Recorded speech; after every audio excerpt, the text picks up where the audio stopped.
Hello friends, hope all of you are doing well. In today's session we're going to do a topic from MEG1 British poetry, and that is a piece of work by John Donne, that is The Good-Morrow. Now before we get started with the video, again a couple of announcements. Like if you want the notes and analysis of this particular session, do check out the link in the description. You'll be navigated to a web page where you will be able to see the notes in a very discreet manner. And yes, do of course check out the links of the cheap and affordable guidebooks if you don't want to go for the expensive guidebooks. Also, if you want to go for the good ones like the Neeraj publication, the Gully Baba and the others, the link of all the guidebooks, all the good ones are given in the description, so obviously do check out those as well. So as the tradition of our session goes, let us discuss some of the key points of this particular poem, The Good-Morrow by John Donne. Now, The Good-Morrow is a poem by John Donne which was published in his collection Songs and Sonnets in 1633, and it is thematically considered to be his first work in Songs and Sonnets.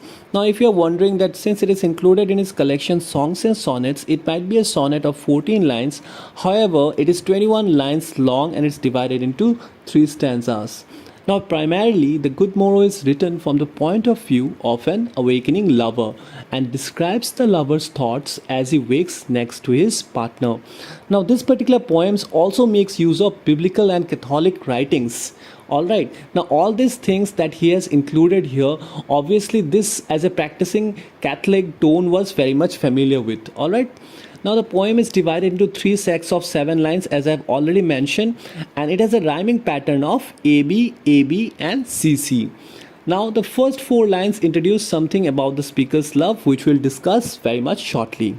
The poem starts with the line, I wonder by my troth what thou and I did till we loved. So we can see the speaker has started the poem with a question, and here by the word troth we understand that troth is a archaic meaning of truth.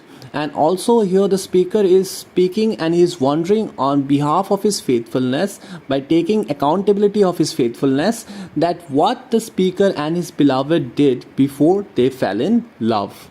Were we not weaned till then, but sucked on country pleasures childishly. Now here the speaker asks if they were not weaned till then. Now what is the meaning of that? He does not believe that the two were truly adults, separated from their mother's milk.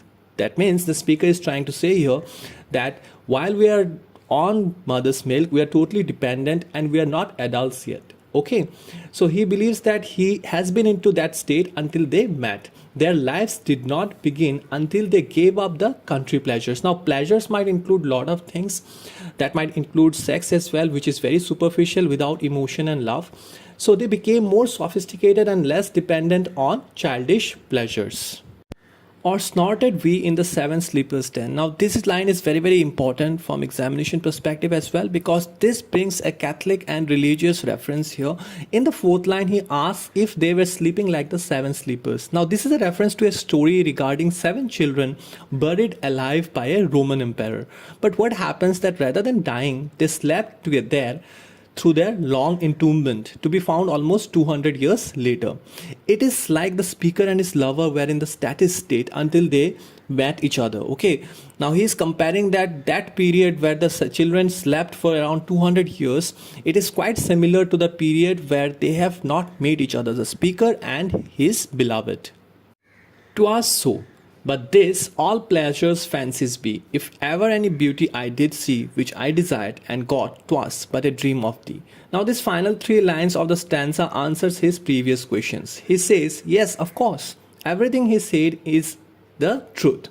Anything he experienced before getting with his current lover was not real. It was only a fancy. Now the final 3 lines is basically the conclusion of the previous asked questions that was done by the speaker. Eventually by the end of the first stanza he attempts to answer those questions by saying that everything that was happening in his life before he met his lover was a fancy, it was just a dream. So the second stanza starts with the lines, "And now good morrow to our waking souls, which watch not one another out of fear." Now basically the speaker has mentioned the words good morrow here again. For those of you who don't know, morrow is actually an archaic form which is used in old poetry. And basically morrow means the coming day, the next day, or a particular time after an event. In some poetic references it is actually meant to be the morning. Alright. So here the speaker is trying to say that their love is so secret that they don't need to watch each other out of fear like the normal couples do. Alright.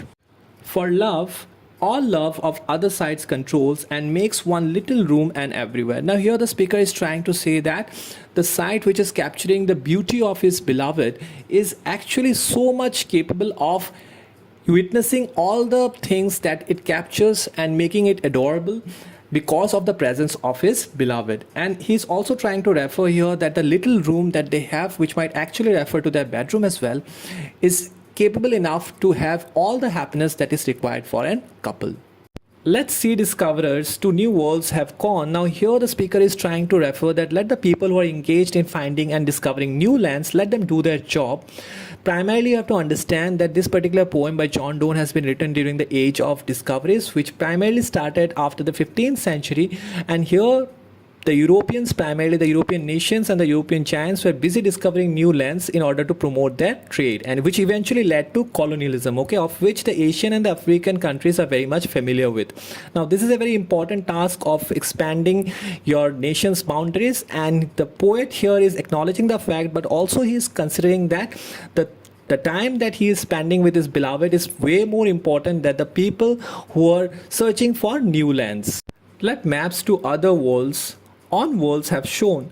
Now here again the speaker is mentioning a different sect of people, basically the cartographers who design the maps of different countries, the continents and the nations, who set the boundaries in the piece of paper. It's a very important task, and the poet acknowledges it again, but he is asking that let them do their jobs, but we will be busy in our own life, which he mentions clearly in the last line of the second stanza, by which he says, let us possess one world. Okay, he is saying that we will be having our own world. We don't want to go to different places in order to look for love.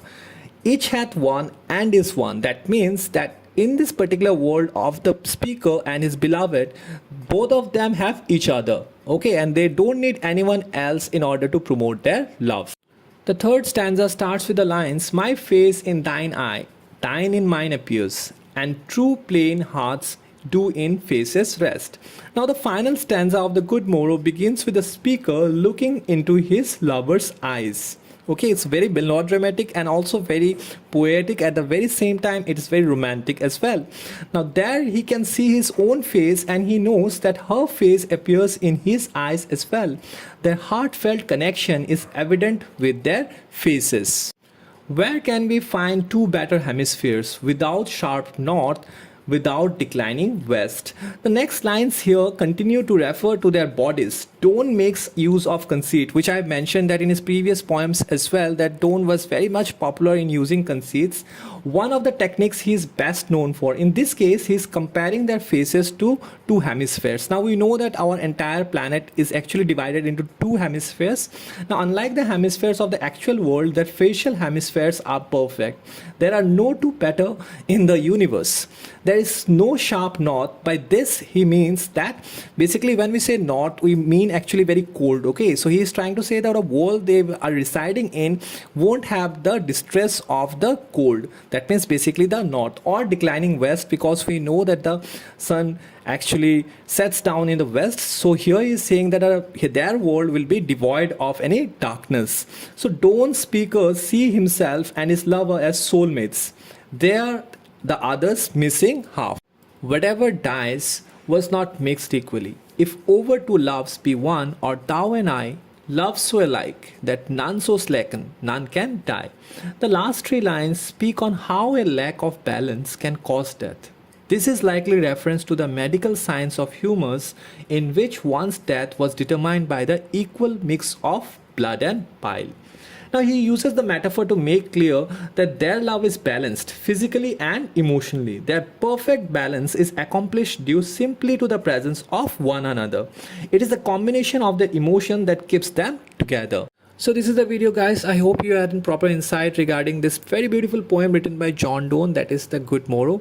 And yes, do check out the notes and analysis of this particular session by going to the description. The link is given there. And yes, of course, do check out the links of the cheap and affordable guide and reference books as well for your MEG prep. And yes, do also consider to join our social community pages. The link of all the social handles are given in the description. Till we meet next time, God bless you and thank you all.